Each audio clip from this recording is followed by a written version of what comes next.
에밀 브루너라고 하는 신학자는 불꽃이 타기 위해 존재하듯이 교회는 선교를 위해 존재한다라고 하는 의미 있는 말을 들려줍니다. 불꽃은 타오를 때 불꽃인 것입니다. 마찬가지로 교회는 선교라고 하는 본질을 위해서 타오를 때 진정한 교회라고 하는 것이죠.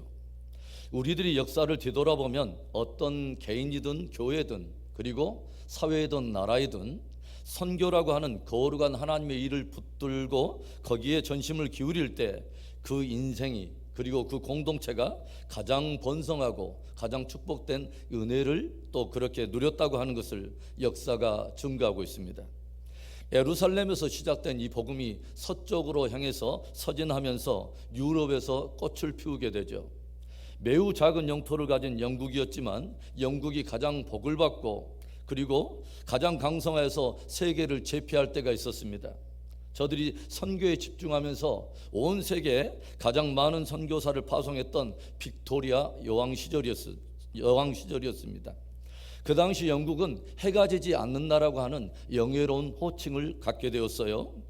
그리고 그 복음은 다시 대서양을 건너서 미국으로 전파가 되는데 미국이 또 선교에 집중하면서 큰 복을 누리게 되죠. 오늘날까지 미국은 무려 4만 5천 명의 선교사를 파송하여 복음을 전파하고 있으며 많은 사람들이 미국을 향해서 다소 부정적인 견해를 가지고 있기도 하지만 하나님께서는 미국에 막강한 힘을 실어주심으로 선교하는 나라에 큰 축복을 허락하신다고 하는 바로 그 사실을 그 누구도 부인할 수 없도록 그렇게 하십니다.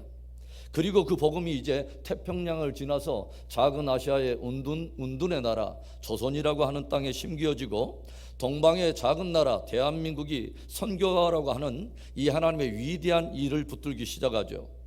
작은 대한민국이 선교라고 하는 위대한 일을 본질로 붙들기 시작하면서 하나님께서는 온 세계가 놀랄만한 기적의 역사를 통해 대한민국의 위상을 높여주시기 시작하십니다. 기름 한 방울 나지 않고 지하자원이 부족한 나라 그리고 지극히 작은 땅덩어리 그나마도 그 영토가 둘로 쪼개어진 작은 나라이지만 하나님께서는 이해할 수 없는 수준의 놀라운 수준으로 대한민국을 축복하시더라고 하는 거죠. 지금은 그 작은 나라 대한민국이 미국 다음으로 약 3만 명에 육박하는 엄청난 선교사들을 세계에 파송하여 복음을 전하고 있으며 하나님께서는 정치뿐만 아니라 경제, 문화, 다양한 영역에 이 영향력을 미칠 수 있도록 대한민국의 위상을 계속 높여주시는 것을 우리가 경험하게 되죠. 여러분, 왜 선교하는 개인 그리고 선교하는 공동체 선교하는 나라와 세대가 세계의 중심이 되고 그 축복을 누리게 되는 것일까요? 선교하시는 하나님이 축복하시기 때문에 그렇습니다. 왜 하나님께서는 선교하는 자들 그리고 선교하는 세대를 축복하시는 걸까요? 하나님께서 선교하시는 하나님일 뿐만 아니라 하나님께서 이 땅에 교회를 심으시고 성도를 씌우신 유일한 목적이 복음 전파와 선교하는 일이기 때문에 그렇습니다.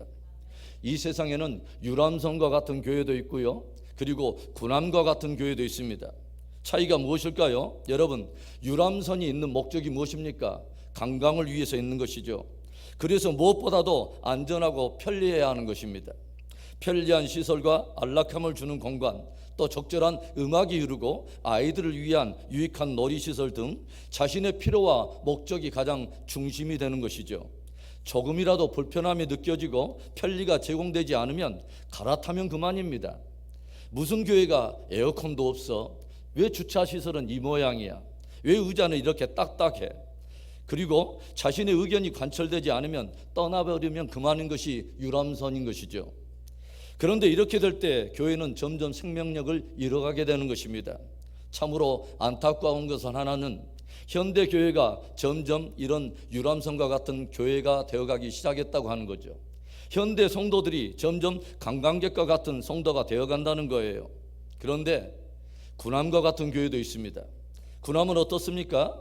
거기에 승선한 모든 사람들은 하나의 명령을 가지고 있고 그 명령을 따라서 자기의 본분과 사명을 정확히 알고 있습니다. 작전을 위해 상선에 있는 모든 사람들에게는 각자의 주어진 역할이 있고 그 군함 안에 타 있는 사람 가운데 자기의 역할이 없는 사람은 한 사람도 없습니다. 내게 내려진 명령과 비전이 있기 때문에 나의 불편함 때문에 나의 무엇인가를 채워지지 않는다고 내 의무로 갈아탈 수도 없고 떠날 수도 없습니다.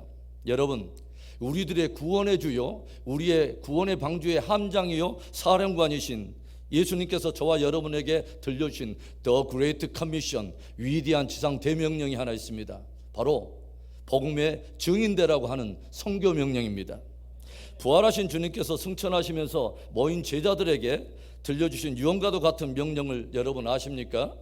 마태복음 28장 18절부터 20절의 말씀, 예수께서 나와 말씀하여 이르시되 하늘과 땅의 모든 권세를 내게 주셨으니 그러므로 너희는 가서 모든 민족을 제자로 삼아 아버지와 아들과 성령의 이름으로 세례를 베풀고 내가 너희에게 분부한 모든 것을 가르쳐 지키게 하라. 벌지어다 내가 세상 끝날까지 너희와 항상 함께 있으리라 하시니라. 얼마나 엄중한 말씀입니까? 부활하셔서 하늘과 땅의 모든 권세를 가지신 만유의 주제가 되신 예수님께서 엄중히 그를 따르는 교회와 성도들에게 들려주신 그런 명령인 것이죠. 진실로 주를 믿고 구원받은 하나님의 교회와 정말 성도라면 결코 피할 수 없는, 결코 피해서도 안 될 바로 주님의 명령인 것입니다. 가서 모든 민족으로 제자를 삼으라. 믿는 자들에게 세례를 베풀며 내가 너희에게 분부한 모든 것을 가르쳐 지키게 하라. 오늘은 특별히 우리가 선교 헌신주일로 지키는 날입니다. 그것은 이 땅에 우리 은혜 비전교회를 심으시고 우리를 한 공동체로 심으신 바로 주님의 뜻인 선교를 위해 헌신을 새롭게 하는 날이요, 그 명령에 다시 한번 우리의 순종과 결단을 새롭게 하는 그런 의미의 날인 것이죠. 그렇다면 2022년 우리 교회가 그리고 저와 여러분이 주력해야 될 신앙의 본질은 무엇일까요? 첫째로는 무엇보다도 성령의 충만함을 받는 것입니다. 오늘 말씀을 다시 한번 읽어볼까요? 사도행전 1장 8절, 오직 성령이 너희에게 임하시면 너희가 권능을 받고 예루살렘과 온 유대와 사마리아와 땅끝까지 이르러 내 증인이 되리라 하시니라. 우리들이 교회 역사를 살펴보면, 또 성경을 살펴보면 오순절의 성령 강림의 사건이 얼마나 교회 역사에 중요한 사건이었는가를 우리는 보게 돼요. 예수님께서는 이 땅에 오셔서 3년 반의 공생의 사역을 사시면서 이 땅에는 작고 초라한 볼품없는 작은 공동체 하나를 남기십니다. 너무도 볼품없고 초라한 사람들로 구성된 작은 공동체, 갈릴리의 몇몇 어부들과 세리, 그리고 몇몇 열심 당원들이 고작이었던 정말 초라한 그런 작은 공동체였습니다. 우리들은 사도행전에 접어들면서 하나의 커다란 위기를 우리가 의심하게 되고 하나의 의문을 갖게 되죠. 그것은 엄청난 수준의 주님의 그 비전의 말씀과 그 말씀을 받고 있는 그 사람들 사이에 있는 너무도 큰 괴리를 우리가 발견하기 때문에 그렇습니다. 지금 부활하신 주님께서 너희는 예루살렘과 온 유대와 사마리아 땅끝까지 이르러 내 증인이 되리라고 하는 이 엄청난 수준의 말씀, 이 예언의 말씀을 받고 있는 대상들이 누구입니까? 저들은 적어도 3년간 예수님과 함께 동고동락하면서 엄청난 기적을 맛보았고 엄청난 수준의 진리의 말씀을 들었던 사람들이었죠. 심지어는 하늘이 열려서 하나님께서 친히 예수님이 누구이신가를 친히 증거해 주셨던 신적 증언을 들었던 사람들이요, 그 가운데는 한때 물 위를 걸었던 사람까지 있었습니다. 그런데 예수님의 십자가의 사건을 둘러싸고서 저들이 보여준 반응이란 한마디로 처절한 실패요 몰락이었다고 하는 거죠. 저들은 보란듯이 모두들 다 예수님을 부인하고 뿔뿔이 도망하여 흩어지고 말았습니다. 그런데 부활하신 주님께서 저들에게 다시 나타나셔서 하늘로 올리우시기 전에 들려주신 말씀이 바로 이 말씀인 것입니다. 너희는 예루살렘과 온 유대와 사마리아 땅끝까지 이르러 내 증인이 되리라. 실패하고 무너져버린 그 제자들이 품기에는 너무도 벅찬 비전의 말씀이었습니다. 평생을 갈릴리 반경을 넘어선 본 적이 없는 그 촌사람들에게, 그 시골 어부들에게 예루살렘과 온 유대와 사마리아 땅끝은 너무도 품기에는 불가능해 보이는 그러한 비전의 땅이었다고 하는 거죠. 틈만 나면 누가 크냐를 견주던 저들, 주님의 나라 임하거든 나를 주의 우편에 앉히시옵소서, 나를 좌편에 앉히시옵소서. 늘 자리 다툼을 하던, 자기밖에 모르던 지극히 자기 중심적인 그런 사람들에게 자기들과 적대적인 사람들이 머물고 있는 사마리아 경계를 뛰어넘는다고 하는 것이 너무도 불가능해 보였다고 하는 것이죠. 그리고 눈앞에서 십자가에 주님이 달려 죽으시던 그 일을 보면서 보란듯이 다 두려움에 사로잡혀 겁에 질려 도망하고 뿔뿔이 흩어져 버린 저들에게 증인이 된다고 하는 것은 너무도 불가능해 보이는, 너무도 엄청난 수준의 비전의 말씀이었다고 하는 것입니다. 그래서 우리는 사도행전에 접어들면서 주님을 향해서 우리는 의문을 갖게 되고 우리는 질문하게 된다고 하는 거죠. Is it possible? 정말 그것이 가능하다는 것입니까? 과연 그것이 가능한가? 저들이 정말 땅끝까지 이르러서 증인이 된다는 것이 정말 가능한 것인가? 그리고 우리 속으로 우리는 확신하여 대답을 하게 돼요. Never, never, mission impossible. 도저히 그것은 불가능할 것이라고 하는 우리 안에 확신을 갖게 된다고 하는 것이죠. 그런데요, 주님께서는 그 비전의 약속 앞에 하나의 단서와 같은 말씀을 들려주십니다. 그 비전이 성취되기 위해서는 어떠한 일이 있어야 할 거라고 하는 하나의 단서를 붙이셨다고 하는 거죠. 무엇일까요? When the Holy Spirit comes on you. 오직 성령이 너희에게 임하시면, 오직 성령이 너희에게 임하시면. 예수님께서 저들에게 들려온 놀라운 약속의 성취의 가능성이 오직 이 한 말씀에 달려있다고 하는 거죠.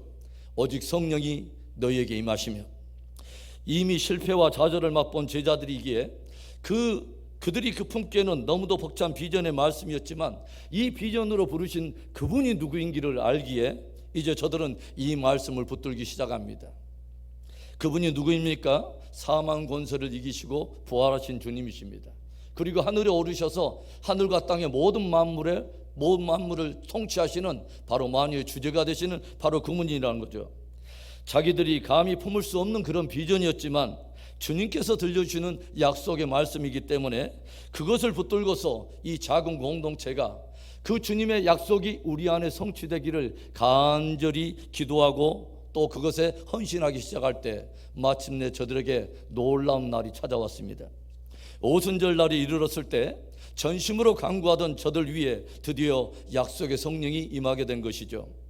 하늘로부터 급하고 강한 바람과 같은 소리와 함께 불의 혀처럼 갈라지는 것이 각 사람 위에 임하더니 저들의 입술에서 한 번도 배워본 적이 없고 한 번도 말해본 적이 없는 나라와 족속의 방언들이 터지기 시작하고 저들은 모두 성령의 충만함을 입게 되었다고 하는 것입니다. 그리고 사도행전을 읽어가는 우리의 눈을 당황하게 하며 놀라게 하는, 우리에게 큰 충격으로 다가오는 놀라운 기적들을 우리는 경험하게 되는데 바로 그 공동체의 그 사람을 통해서 이런 일들이 일어나게 되었다고 하는 것이죠. 저들은 권능을 받고 주님께서 말씀하셨던 예루살렘과 온 유대와 사마리아 땅끝까지 이르러 마침내 증인의 삶을 살게 된 것입니다. 무엇이 그것을 가능하게 된 것입니까? 무엇이 그것을 가능하게 한 것입니까? 바로 성령의 강림 사건입니다. 여러분, 현대 교회가 살아나고 현대 성도들이 살아나는 유일한 길 하나가 있다면 성령 충만함을 받는 것입니다. 교회가 정말 교회로서 사명을 감당하고 성도가 정말 성도의 사명을 감당하려면 먼저는 성령의 충만함을 받아야 하는 것입니다. 성령이 임할 때 비로소 교회가 주님이 말씀하시던 그 수준의 교회가 될 수 있고 주님이 말씀하시는 그 성도의 삶을 살아낼 수 있는 것입니다. 그렇다면 성령에 충만하면 저와 여러분이 무엇인가를 선택할 수 있는 그런 옵션의 상황이 아니라 교회의 사활을 결정하고 내 신앙의 사활을 결정하고 내 신앙의 승패를 결정하는 아주 중요한 문제가 성령 충만한 삶이 되는 것입니다. 바벨론에서 포로 생활을 마치고 돌아온 유대인들이 스룹바벨을 중심으로 이제 무너졌던 성전을 다시 세우려고 하는 일을 할 때에 대적들의 방해와 또 사람들 안에 있던 적지 않은 그 패배감, 이런 잘못된 좌절 때문에 다들 주저앉아 버렸어요. 그런데 바로 이때 스가랴 선지자를 통해서 주님이 저들을 독려하면서 위로해 주셨던 귀한 도전의 말씀이 있죠. 스가랴서 4장 6절의 말씀, 그가 내게 대답하여 이르되 여호와께서 스룹바벨에게 하신 말씀이 이러하니라. 만군의 여호와께서 말씀하시되 이는 힘으로 되지 아니하며 능력으로 되지 아니하고 오직 나의 영으로 되느니라. 성전을 세우는 것 너희 힘으로 할 수 있는 거 아니야. 내 재주로 하는 거 아니야. 나의 영으로 말미암아 되느니라. 성령으로 말미암아 되느니라. 참된 주님의 교회를 세워가는 일, 참된 주의 일꾼들이 온전한 성도로 세워져서 정말 주의 사명을 감당하는 일, 너의 재주로 되는 것 아니야. 나의 영이 임할 때 나의 영으로만 되느니라. 성령으로 말미암아 되느니라. 여러분, 하나님의 약속의 모든 비전이 우리에게 성취가 되려면 하나의 사건이 일어나야 되는 것입니다. 성령이 강림하는 것입니다. 그래서 우리는 늘 성령의 충만함을 위해서 우리가 힘을 기울여야 하는 것입니다. 마침내 성령의 충만함을 받아서 주님이 말씀하시는 그 수준의 교회와 성도됨을 이룬 초대 제자들처럼 우리도 사모하는 가운데 성령의 충만함을 받아서 주님이 말씀하시는 그 교회, 주님이 말씀하시는 그 성도의 삶을 살아내는 신앙 승리하는 저와 여러분 되기를 주의 이름으로 축원합니다. 부활하신 주님의 명령을 따라 주님의 군함에 승선한 우리들이 진실로 순종해야 될 일이 무엇일까요? 2022년 우리들의 마음에 우리가 모든 전심을 기울이고 헌신해야 될 본질이 무엇입니까? 두 번째는 복음을 전파하며 땅끝까지 선교하는 것입니다. 8절의 말씀을 또다시 한번 읽습니다. 오직 성령이 너희에게 임하시면 너희가 권능을 받고 예루살렘과 온 유대와 사마리아와 땅끝까지 이르러 내 증인이 되리라 하시니라.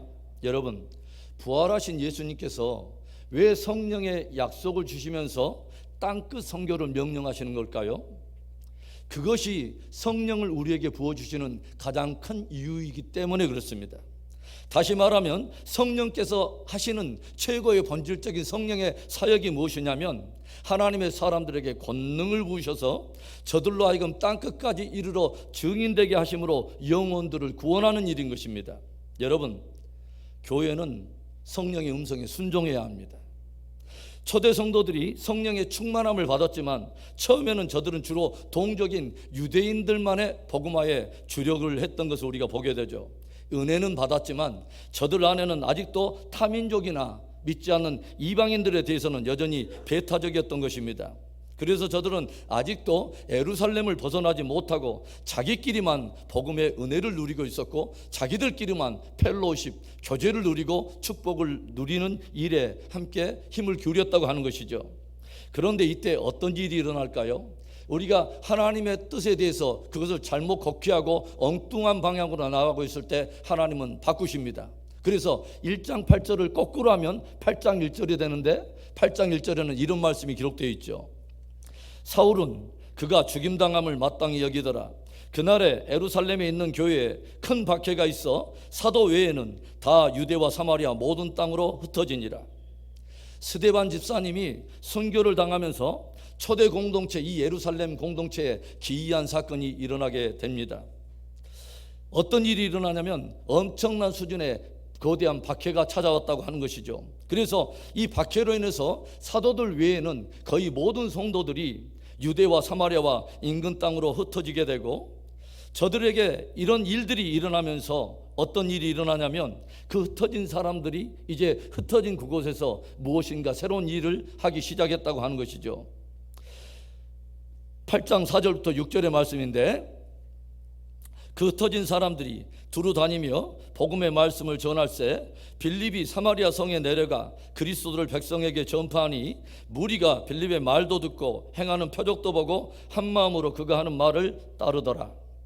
예루살렘 교회에 큰 박해가 일어나면서 예루살렘 그 교회가 자기들만의 교제와 축복을 누리던 그 공동체가 흩어지기 시작하면서 어떤 일이 일어납니까? 흩어진 그들이 이제는 사마리아 땅으로, 그리고 예루살렘 온 또 유대 지경으로 흩어지면서 복음을 전하기 시작했다고 하는 것입니다. 그뿐만 아니라 흩어진 사람들이 수리아 지역까지 가가지고 복음을 전함으로 인해서 이제는 유대인뿐만 아니라 이방인들이 함께 구원으로 돌아와서 유대인과 이방인들이 함께 구성된 놀라운 안디옥 교회가 이제 발족하게 된다고 하는 것이죠. 그리고 안디옥 교회를 통해서 엄청난 이방 선교가 펼쳐진 것을 우리가 사도행전을 통해서 우리가 경험하게 된다고 하는 거죠. 여러분, 얼마나 놀랍습니까? 교회가 자기들만의 펠로십과 축복에만 익숙해져 갈 때 성령은 오히려 저들을 강제적으로 흩어서라도 오히려 가장 본질적인 영원 사역, 선교를 붙들도록 주님이 인도해 가신다고 하는 것입니다. 왜일까요? 그것이 교회를 이 땅에 심으신 하나님의 가장 중요한 목적이기 때문에 그렇습니다. 하나님은 선교하시는 하나님이요, 성령은 선교하는 영이신 것입니다. 여러분, 성부 하나님은 영원토록 죽을 수밖에 없는, 멸망할 수밖에 없는 인류를 구원하기 위해서 그 아들을 선교사로 보내신 그 하나님, 성부 하나님은 샌딩 갓, 파송하시는 하나님이세요. 그 아들은 어떤 하나님이냐? 성부 하나님으로부터 파송을 받아서 멸망할 수밖에 없는 인류를 위해서 당신의 몸을 십자가에 내어주심으로 복음을 이루신, 성취하신 선교사가 되시는 성자 하나님이시죠. 그리고 성령 하나님은 어떤 분이냐? 저를 믿어 구원을 얻은 하나님의 사람들을 다시 세상 가운데 흩으셔서 믿지 않는 영혼들에게 복음을 전하게 하셔서 저들로 구원을 얻게 하시는, 또 선교하시는 영이라고 하는 것입니다. 여러분, 그렇다면 저와 여러분이 그 하나님을 정말 예배하게 될 때 어떤 일이 일어날까요? 오늘 저와 여러분은 예배하려고, 그분을 예배하려고 모였습니다. 그렇다면 우리 가운데 성령이 임하고 우리가 그분의 임재 속에 깊이 들어갈 때 어떤 일이 일어날까요? 우리는 선교하시는 하나님의 마음을 읽기 시작할 거예요. 그리고 잃어버린 영혼을 향한 하나님의 마음을 우리는 읽기 시작하고 자연스럽게 복음 전파와 선교 명령에 반응하게 될 거라고 하는 것입니다. 그래서 진정한 예배와 선교는 뗄래야 뗄 수가 없는 것입니다. 저는 대학 4학년 졸업할 때에 몸이 아파가지고 1년 동안 병원 신세를 지면서 그때 주님을 만나게 됐어요. 한 교회의 전도사님께서 교회를 병원을 신방하던 중에 저에게 성경 한 권을 이렇게 선물을 해줬는데, 성경을 읽어가던 가운데 복음서를 읽어가면서 주님의 뜨거운 그 마음이 제 마음에 부어지고, 그러면서 저는 말씀 속에서 주님을 만났습니다. 그러면서 제가 성경을 관주 성경이라 위에서 아래로 기록된 그때 당시에 그 성경을 처음부터 끝까지 일독을 하게 되는데, 일독을 다 끝나고 나서 제 마음에는 두 개의 단어가 딱 떨어지더라고요. 하나는 예수라고 하는 단어와 또 하나는 선교라고 하는 단어였습니다. 성경을 다 읽고 나서 저한테 온 큰 깨달음 하나는 뭐냐면, 그렇구나, 이 세상에 예수 외에는 구원 얻을 다른 이름이 없구나. 하나님께서 잃어버린 영혼, 영원토록 멸망할 영혼들을 구원하기 위해서 천하 인간의 다른 구원 얻을 만한 이름을 우리에게 주신 일이 없구나. 그렇다면 저를 믿고 구원 얻은 사람은 결국 영혼 구원을 위해서 선교적인 삶을 살 수밖에 없는 것이구나. 그래서 저는 문자적으로 주님께 드리고 싶어서 네팔에서 5년, 그리고 아프리카 우간다에 5년을 선교사로 헌신을 했습니다. 여러분, 저와 여러분이 가지고 있는 성경이 동일한 성경 맞습니까?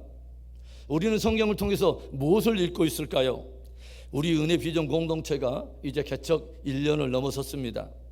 우리 교회는 주님의 선교 명령에 순종하기 위해서 개척 기념으로 우리는 황찬호 김인경 선교사님을 서부 아프리카 코트디부아르에 우리 교회 1호 선교사로 파송을 했어요.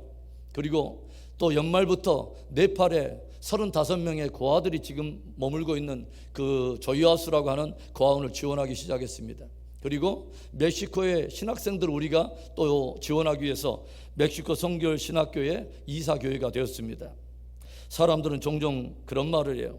작은 공동체가 살림 그냥 이끌어가기도 쉽지 않고 나름 그냥 이끌어가기 쉽지 않을 텐데, 예산도 많지 않을 텐데 굳이 그렇게까지 하면서 선교에 줄여갈 필요가 있는 것이냐고.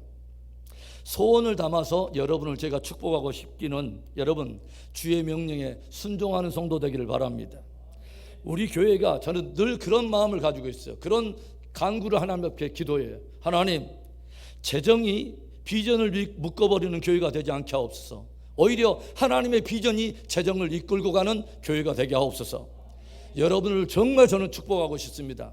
재정이 여러분의 삶의 비전을 묶어버린 성도의 믿음이 아니라, 여러분 하나님 주신 비전이 여러분의 재정을 풀어가는 그 간증을 경험하는 은혜가 있기를 축복합니다. 제가 확실히 알고 있고 확신하는 거 하나의 사실은, 선교하는 나라, 선교하는 공동체, 선교하는 인생 절대로 하나님께서 망하게 하지 않으시고, 하나님 나라 확장이라고 하는 하나님의 역사의 한 중심에 저들을 초대하시고 저들을 존귀하게 쓰신다고 하는 것입니다. 복음 전도와 선교가 우리 공동체의 중심, 내 삶의 사역의 모든 한 중심에 있기를 바라고요. 하나님께로부터 크신 축복 속에 정교하게 쓰임받는 저와 여러분 되기를 주의 이름으로 축원합니다. 부활하신 주님의 명령을 따라 주님의 군함에 승선한 저와 여러분이 전심으로 기울여야 될 본질은 무엇일까요? 마지막 세 번째는 증인의 삶을 사는 것입니다. 다시 한번 우리 또 사도행전 1장 8절의 말씀을 또 읽습니다. 오직 성령이 너희에게 임하시면 너희가 권능을 받고 예루살렘과 온 유대와 사마리아와 땅끝까지 이르러 내 증인이 되리라 하시니라. 여러분, 증인은 법정 용어예요. 그렇죠? 위트니스, 목격자, 증인. 증인의 한마디 말에 사람이 죽기도 하고 한마디 말에 사람이 살기도 합니다. 그래서 증인의 역할은 너무도 중요한 거죠. 여러분, 증인이 못하는 사람이에요. 자기가 본 것을, 자기가 경험하고 체험한 것을, 그것을 있는 그대로 증언하는 사람이에요. 그런데 오늘 말씀을 보면 단순하게 증인이 아니라 내 증인이 되리라. 그 내가 누구신데? 예수 그리스도, 즉 예수 그리스도의 복음과 진리에 대한 증인이 되라고 하는 것이죠. 왜 그것을 증거해야 할까요? 그 증언을 듣고 살아날 사람들이 있다고 하는 것이죠. 그 증언 한마디에 누군가의 생명이 걸려 있다고 하는 것입니다. 그래서 예루살렘과 온 유대와 사마리아 땅끝까지 이르러 증인이 되라고 하는 그 말씀은 부득불 선교사적인 삶과 연결되어 있는 바로 소명의 부르름인 것이죠. 진실로 예수님을 믿고 구원을 얻은 성도들이라면 선교사적 삶으로 부름을 받았다는 것을 깊이 명심해야 합니다. 우리들은 진실로 선교사적 정체성을 다시 한번 새롭게 각인해야 돼요. 마틴 루터가 1517년에 종교개혁을 일으켰을 때에 대단한 그리스도인들의 정체성에 대한 환기를 불러일으켰어요. 만인 제사장들, 즉 목사나 어떤 주교가 그런 사람만 제사장이 아니라 주 그리스도 예수 안에서 구원받은 모든 사람들이 다 제사장으로 부름을 받았다는 것이죠. 모두가 하나님을 향한 예배자로 부름을 받고 거룩한 중보자로 부름을 받고 제사장으로 부름을 받았다는 거예요. 그런데 마틴 루터가 하나 놓쳤던 것이 하나 있어요. 모든 제사장으로 부른 하나님의 사람들은 부득불 또 선교사적 삶으로 부름을 받았다고 하는 선교사적 정체성 말입니다. 저와 여러분은 선교사적 정체성에 반응을 해야 할 때라고 저는 생각을 해요.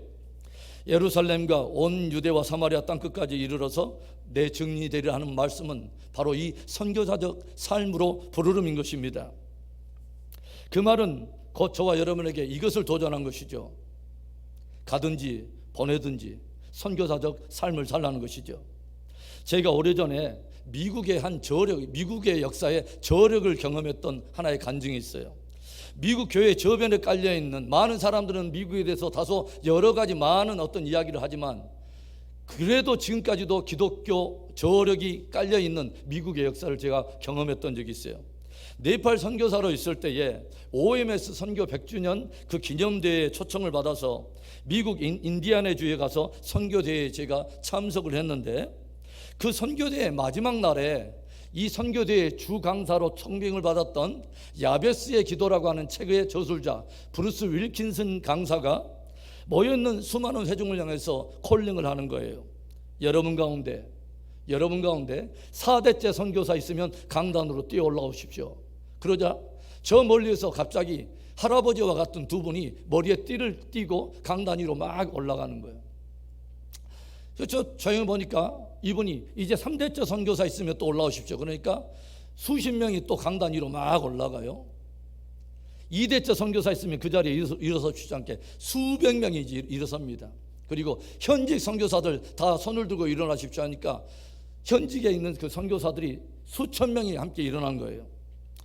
그들 모두를 축복하고 나서 강사가 이렇게 도전해요.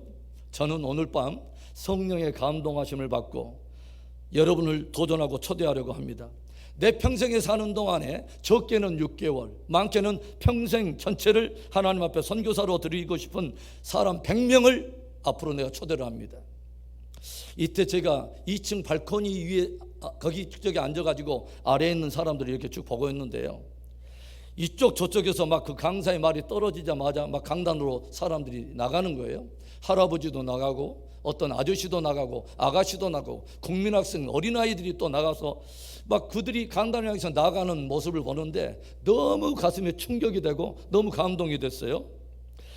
그리고 100명이 다 찾아 이 강사가 이렇게 또 말을 하는 거예요. 자, 그럼 이제 이 앞에 선교사로 헌신한 100명의 예비 선교사들을 위해 저들이 인생의 어느 기점이 돼서 저들이 이제 선교사로 나갔을 동안에, 선교사에서 선교사로, 선교지에서 선교사로 살 동안에 나는 모든 헌신을 다해서 물질과 기도로 후원할 것을 결단합니다. 마음속에 작정하는 보내는 선교사들을 제가 800명을 제가 초청합니다. 한 사람 한 사람 앞에 7명, 8명씩을 후원 선교사로 초청을 합니다 라고 선포를 하더라고요. 그랬더니 사람들이 잠시 기도하며 결단한 시간 후에 엄청난 사람들이 강남 쪽으로 몰려가지고 한 사람 앞에 7, 8명이 딱 에워싸는 것입니다. 그러자 강사가 이렇게 말을 해요. 이제 우리 함께 가는 선교사와 보내는 선교사의 공동 파송식을 거행하겠습니다. 서로 부둥켜 안고서 울며 축복하는 모습을 볼 때 2층에 있는 우리 그 한국 선교사들 뿐만 아니라 그것을 관람하고 있는 모든 사람들이 펑펑 울었습니다. 미국인들의 깊은 기독교적인 저력을 느꼈어요. 그냥 미국이 아니더라고요. 집회가 끝나고 이제 숙소로 돌아가는 길에 한 아빠와 딸처럼 보이는 두 사람이 서로 부둥켜 안고 건물 모퉁이에서 서로 나누는 대화를 우리가 엿듣게 됐어요. 얘야, 오늘 강사가 선교사로 초청을 할 때에 나는 순간적으로 너 있는 자리를 바라보게 됐는데 네가 벌떡 일어나서 강단을 향해서 총총걸음으로 다음 대에 나아갈 때에 내 마음이 얼마나 벅차고 충격적이고 도전이 되고 감동이 됐는지 몰라. 이 아빠가 너의 든든한 선교의 후원자가 되어줄게. 자랑스럽다. 사랑하는 딸아, 축복한다. 서로 울며 감격해 하는 모습을 보고서 우리는 또 한 번 감동을 하게 되었어요. 저희가 미국에서 목회할 때 요새 젊은이답지 않게 하나님을 향한 깊은 열정을 가지고 살고 있는 한 자매가 우리 교회 청년 중에 있었습니다. 그 자매가 대학교 CCC에 들어가서 리더로 있을 때에 몽골에 단기 선교를 이렇게 다녀온 후에 한 1년이 지났는데 이 자매가 저를 찾아왔어요. 목사님, 하나님께서 저에게 특별한 지혜를 주셨나 봐요. 4년 동안 공부할 것을 3년에 다 끝냈습니다. 이제 1년이라고 하는 좀 이렇게 하나님께 주신 어떤 보너스와 같은 시간이 저에게 주어졌는데 어떻게 하면 좋을까요? 바로 잡을 잡아가지고 그렇게 진로를 결정하는 게 좋겠습니까? 아니면 최근에 CCC에서 공지가 떴다는 거예요. 1년 동안 단기 선교사를 또 이렇게 모집하는 그 공지가 떴는데 제 마음에 좀 감동이 있어요. 어떻게 하면 좋을까요? 그래서 제가 이런 말을 해줬어요. 선영아, 네가 지금 당장 잡을 통해서 너의 어떤 그것을 통해서 하나님께 영광을 올리는 것도 하나님은 기뻐하실 거야.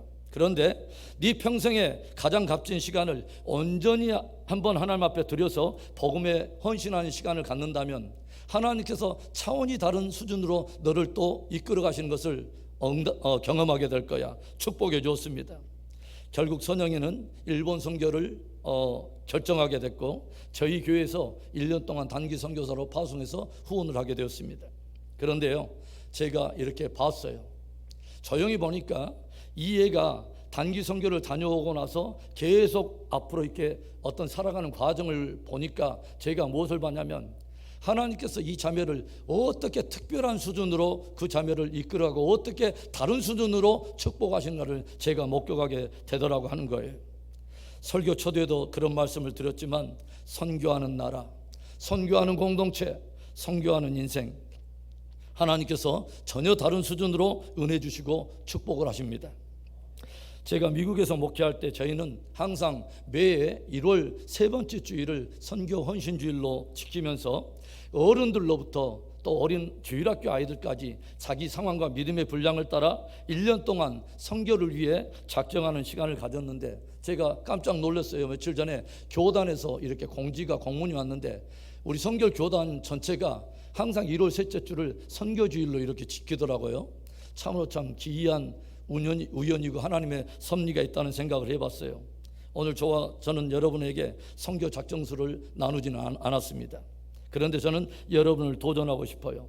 2022년 코로나라고 하는 쉽지 않은 상황 속에서 열방과 나라와 족속 가운데 흩어져서 저와 여러분 대신해서 복음 사역에 헌신하고 있는 선교사들을 우리가 보내는 선교사가 되어서 한 해 동안 마음에 감동이 되는 대로 작정하여 선교를 지원하시기 바랍니다.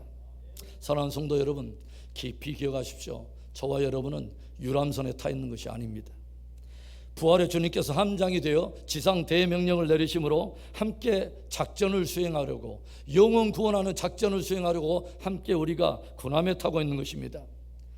파송하시는 하나님, 그리고 성부 하나님의 파송을 받아 복음을 십자가 위에서 이루시고 성취하신 성자 예수 그리스도, 그리고 저를 믿어 구원을 얻고 영생을 얻은 하나님의 성도들에게 오늘도 끊임없이 흩어서 복음을 증거하여 구원을 얻도록 하시는 바로 성령 하나님, 그 삼위 하나님 앞에서 결단할 수 있기를 바랍니다. 보내든지 가든지, 보내든지 가든지. 우리 기도합니다.